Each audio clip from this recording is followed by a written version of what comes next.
முசாபாவுக்கு ஒண்ணுமே என்ன செய்யல, அதுக்கு பதிலே சொல்ல காணாம். முசாபாவுக்கு அன்பானவர்களே,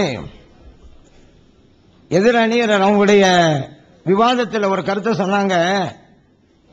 பாங்கு சொன்னா எல்லாம் தான் கேட்குது, மரம் கேட்குது, கட்டடம் கேட்குதுன்னு சொல்லிவிட்டு கோயிலும் தான் கேட்குது, எல்லாம் கேட்குதுன்னு நபிகள் ஸல்லல்லாஹு அலைஹி வஸல்லம் சொன்னதை எப்படி கிண்டல் பண்ணலாம் பாருங்க. குர்ஆனையும் ஹதீஸையும் எந்த அளவுக்கு இவங்க மதிக்கிறாங்கிறத இதை மூலம் இங்க புரிஞ்சுக்கிறலாம். கோயிலும் தான் கேட்குது, இது என்ன எங்களை கிண்டல் பண்றதா? நபிகள் ஸல்லல்லாஹு அலைஹி வஸல்லம் சொல்லியிருக்காங்கன்னு சொல்லி நான் ஆதாரமாக ஹதீஸ் எடுத்து வச்சோம், அதுக்கு போய் நீங்க கோயில் தான் கேட்குதுங்கிறீங்க. அப்ப யாரு கிண்டல் பண்றீங்க? மார்க்கத்தை கிண்டல் பண்றீங்க, அல்லாஹ்வோட ரசூல் கிண்டல் பண்றீங்க. இது எந்த அளவுக்கு சரிங்கிறத யோசிக்கணும். ஆனா இவங்க இந்த அளவுக்கு எல்லாம் போவாங்கிறது பெரிய ஆச்சரியம் அல்ல. ஏன்னா அவங்களுடைய கொள்கை என்ன தெரியுமில்ல, கோயிலுக்கு கூட போகலாம் அப்படிங்கிறது தான். ஏன்னா அவங்க ஏகத்துவம் பத்திரிகைகள் எழுதியிருக்கிறாங்க. ஜூன் 2010 முஸ்லிம் அல்லாதவர்களின் வீடுகளில் சிலைகளோ இன்ன பிற உருவங்களோ இருந்தால் அங்கே நுழைவது தவறில்லை, அவர்களின் வழிபாட்டு தலங்களை பார்வையிடுவதும் தவறல்ல. கோயிலுக்கெல்லாம் போகலாங்கிறாங்க. இப்படிப்பட்ட ஒரு நிலையில இருந்தா இப்படிதான் போகும். ஏன்னா அல்லாஹ் தான் அவங்க ஒரு கருத்தை சொல்றாங்க, நீங்க சொல்றதுல இப்படிதான் நாங்க வழங்குறோம், அல்லாஹ் தான் அவுலியா, அவுலியா தான் இல்ல நீங்க சொல்லல, நாங்க வழங்குறோம், இப்படிதான் நாங்க புரிகிறோம் அப்படின்னாங்க. அப்படின்னு சொன்னா சிலை வழிபாடு உங்களிடம் இருக்கிறது என்று நாங்க புரிகிறோம். ஏன் கற்பனையில் உள்ள விக்கிரகங்களை வணங்குறீங்க? அப்படிங்கும் பொழுது சிலையை வணங்கவும் இதுவும் ரெண்டும் ஒண்ணுதான். இது கல்லிலே செதுக்கப்பட்ட சிலைகள், நீங்க வணங்குறது கற்பனையிலே செதுக்கப்பட்ட சிலைகள் அப்படின்னு நாங்க விளங்குறோம்னு நாங்க சொல்லத்தான் செய்வோம். அடுத்து நாங்க என்னென்ன கருத்து வைக்கிறோம்? இப்ப நிலைப்பாடு ரெண்டு பக்கமும் இருக்குதுங்க.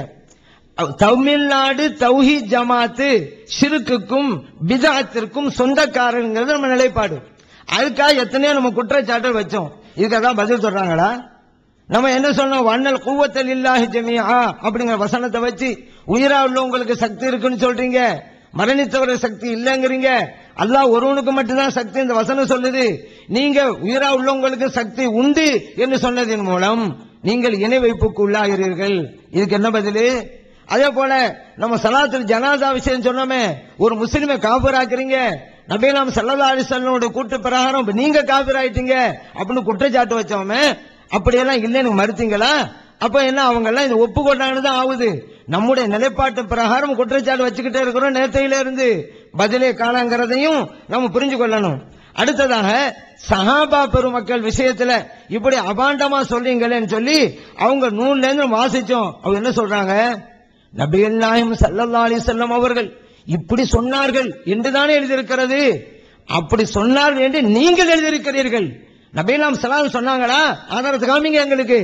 சஹாபா பெருமக்கள் பிதஅத் செய்வார்கள் அப்படின்னு சொன்னாங்கன்னு ஆதாரத்தை காமிங்க. நீங்க சொன்னா சரியாருமா? அதிலே இருக்குது. நபிகள் நாயகம் ஸல்லல்லாஹு அலைஹி வஸல்லம் சொன்னான்னு தானே இருக்குது. நானா சொன்னேன்? நபிகள் நாயகம் ஸல்லல்லாஹு அலைஹி வஸல்லம் சொல்லாததை சொன்னதாக நீங்க போய் சொல்லிட்டு இருக்கிறீங்க. நீங்களாகவே உங்களுடைய மனோச்ச பிரகாரம் அருமை தோழர்களை அல்லாஹு தஆலா புகழ்ந்து சொன்னானே, ரலியல்லாஹு அன்ஹும், அல்லாஹு தஆலா அவர்களை ஏற்றுக்கொண்டு விட்டான், புரிந்து கொண்டு விட்டாண்டு, அப்படிப்பட்ட சீதேவிகளை புனிதர்களை பிதஅத் செய்வார்கள் என்று ஸல்லல்லாஹு அலைஹி வஸல்லம் சொல்லியிருப்பதா நீங்க சொல்றீங்க. அப்படி ஸல்லல்லாஹு அலைஹி வஸல்லம் சொல்லியிருந்தா நீங்க ஆதாரத்தை காமிங்க. அப்போ நீங்க எந்த ஹதீஸை வச்சு இப்படி தவறா புரிஞ்சுங்க எழுதுறீங்க என்று அந்த ஹதீஸையும் சொன்னோமே, மறுமை உங்களுக்கு தெரியாதா? உங்களுக்கு எதை வச்சு நாங்க எழுதணும் அதையும் நீங்க சொல்லணுமே, தெரியாதா உங்களுக்கு? என்ன பச்சை புள்ள கேட்கிற மாதிரி கேட்கறீங்க? ஒரு சஹாபா பெருமக்கள் விஷயத்திலே ஒரு ஹதீஸை வச்சு அபாண்டமாக பழி சுமத்தி இருக்கிறீங்க. வீண் பழி சுமத்து நான் பதில் சொல்லாங்கன்னு சாதாரண ஒரு மூமின் விஷயத்திலேயே அருமை தோழர்கள் விஷயத்தில் அபாண்டமான குற்றச்சாட்டு வைக்கிறீங்க. ஸல்லல்லாஹு சொல்லி இருக்கிறார்கள் என்றுதானே எழுதுற, அப்படி நீங்க எழுதுறீங்க. ஸல்லல்லாஹு சொன்னாங்களா? அப்படி அந்த ஹதீஸ் அடிப்படையிலே ஹதீஸ் இருக்கிறது, அந்த ஹதீஸ் சஹாபா பெருமக்கள் என்பதற்கு என்ன ஆதாரம்? அதுக்கு பதில் சொல்றது விட்டுவிட்டு ஹதீஸ்ல இருக்கிறதான சொன்னேன், ஹதீஸ்ல இருக்கிறத ஏன் நீங்க தவறா புரிஞ்சீங்க? ஒரு புனிதர்களையே காபிராக்குறீங்க இந்த ஹதீஸ வச்சு. உங்களுடைய தவறுனால, உங்களுடைய விளங்காத்தன்மையினால, உங்களுடைய புரியாமையினால அருமை தோழர்களையே பிதஅத்வாதிகள் அப்படிங்கிற கடும் குற்றம் சாட்டுங்கிறீங்க. அவங்களும் முர்த்தத்தினைய கடும் சொல்லுவாக்குறீங்க. ஹதீஸ் இருக்கிறது, சஹாபா பெருமக்களையா குறிக்கிறது, அப்படிதான் குறிக்கின்றன. ஆதாரத்தை எடுத்து வைங்க. அதை விட்டு ஸல்லல்லாஹு சொன்னாங்கன்னு தானே சொல்லல, அவங்க நீங்க தான் சொன்னதாக இட்டு கட்டுறீங்க. ஸல்லல்லாஹு சொல்லி இருக்கிறாங்களே, மன் கதப அலைய முத்தஅம்மிதன் ஃபல்யதபவ மகாதஹு மினன் நார், நான் சொல்லாததை சொன்னதா யாரா சொன்னா அவருடைய இருப்பிடத்தை நரகமாக்கி கொள்ளட்டும் செல்லலாம் சொன்னாங்க. அவங்க சொல்றீங்க இல்ல அந்த ஹதீஸ் சஹாபாக்களை தான் குறிக்குன்னு சொன்னா அதுக்கு நீங்க ஆதாரத்தை வைங்க. இவ்வளவு தெளிவா சொன்ன பிறகும் நீங்க ஒண்ணு பொதுவா கேட்கறீங்க. பொதுவாக நாங்க தான் சொன்னோமே இந்த ஹதீஸை வச்சுதான் எழுதி இருக்கிறீங்க. உங்களுக்கு தெரியாதா? இந்த ஹதீஸ் உங்களுக்கு தெரியாதா? யாரா ஒரு ஆள் தெரியாத பரவாயில்ல, எழுதுன நீங்க உங்களுக்கு எப்படி தெரியாம இருக்கும்? ஹதீஸை சுட்டி காட்டிட்டோம்ல.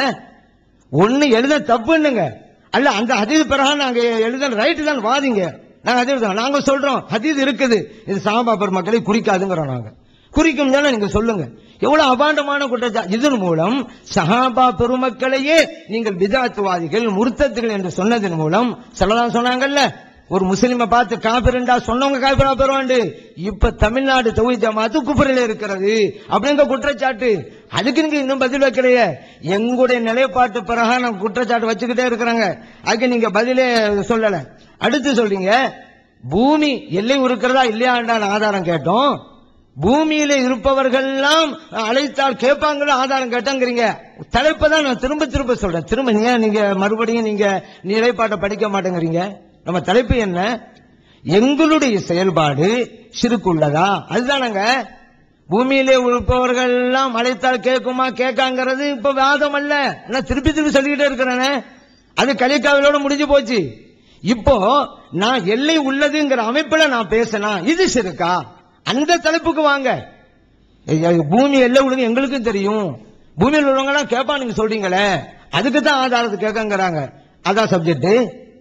நான் பூமியில உள்ளவங்க எல்லாம் கேட்பாங்கிறேன், ஒரு எல்லைக்கு உட்பட்டவர்கள் கேட்பாங்கிறேன். எல்லைக்கு உட்பட்டு வந்துட்டான். இறைவன் எல்லைக்கு அப்பாற்பட்டவன். இவங்க எல்லாம் எல்லைக்கு உட்பட்டதுதான். இந்த நிலைப்பாடு என் நிலைப்பாடு.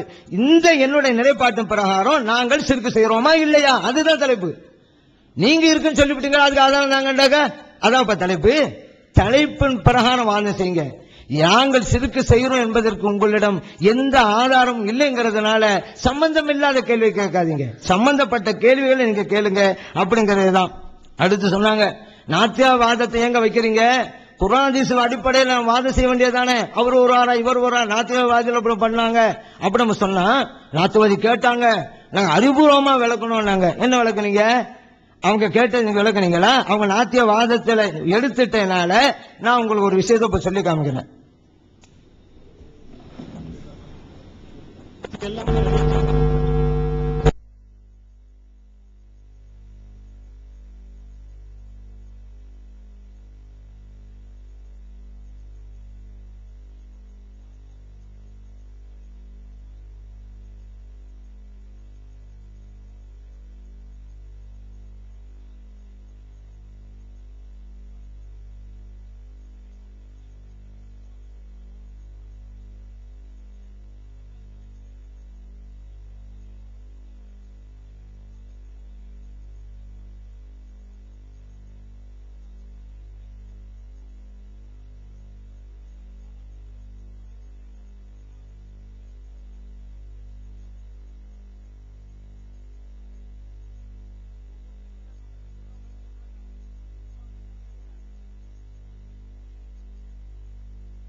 அப்ப அல்லாஹ்விற்கு உருவம் இருக்குன்னு சொன்னா அவனை அழிந்து போவாங்கிறீங்களா அப்படின்னு கேள்வி வச்சாரு.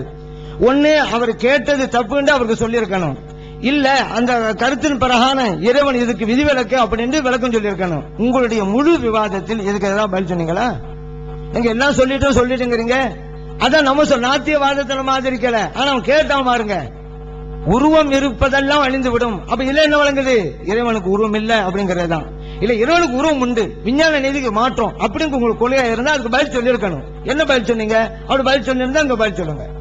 அதனால நம்ம நாத்தியவாதத்தை எல்லாம் சொல்லிட்டோம் சொல்றதல்ல. இப்ப இந்த இதெல்லாம் கேள்வியாகத்தான் இருக்கிறது. அவங்க சொன்னாங்கிறதுனால இது நம்ம எடுத்து காட்டுகின்ற ஒரு சூழ்நிலை வந்து விட்டது. முசாபஹா விஷயத்தை நம்ம என்ன சொன்னோம்?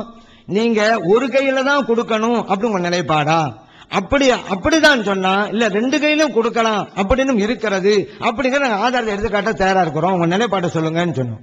ரெண்டுலையும் கொடுக்கலாம்டா பிரச்சனை விட்டுறலாம் அப்படின்னோம். இப்ப உங்க பிரச்சனை சொல்றீங்க தாங்குறீங்க, ஒரு கையில தான் கொடுக்கலாம் அப்படின்னு சொல்லுங்க, இல்ல ரெண்டு கையில இருக்குங்கிற அதை நம்ம காமிக்கிறோம். அதுக்கு உங்க விளக்கத்தை சொல்லுங்க. நாங்க கேட்டிருக்கிறோம்ல, நீங்க ஒரு கையில தான் சொன்னா நாங்க ரெண்டு கைங்கிறது ஆதாரம் தர்றோம்னு சொல்லி இருக்கிறோம்ல. உங்க நிலைப்பாட்டை சொல்லி ஏன் தாங்குறீங்க?